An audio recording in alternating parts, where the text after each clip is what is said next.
আমার নাম রিয়া ভট্টাচার্য। আমি দুধপুর মাধ্যমিক বিদ্যালয়ের অষ্টম শ্রেণীর ছাত্রী। এটা হলো আমার টিম। আজ আমরা সবাই মিলে একটি প্রজেক্ট বানিয়েছি যাতে আমাদের সবার সুবিধা হবে। এই প্রজেক্টটার নাম হলো প্লাস্টিক পাইপের পরিবর্তে বাঁশের মাধ্যমে বৃষ্টির জল সংরক্ষণ করার একটা পদ্ধতি।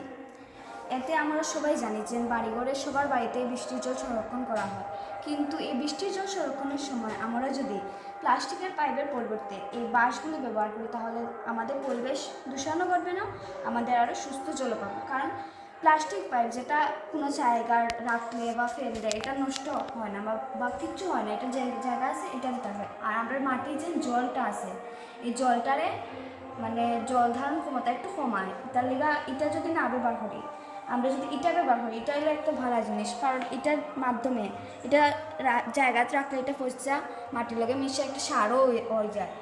এই পাইপের মাধ্যমে প্লাস্টিকের মাধ্যমে বাঁশের মাধ্যমে এই জলটা এখানে আইব, একটা ফিল্টারের মধ্যে আইব। আওয়ার পরে এই ফিল্টারটার প্রথমে থাকবে স্টোন, তারপরে কোল, তারপরে সেন্ট, তারপরে পরিষ্কার একটা বিশুদ্ধ জল পাবো, যাতে আমাদের পরিবেশ দূষণও ঘটলো না, আমরা শুদ্ধ জলও খেতে পারবো, আমরা সুস্থও থাকবো।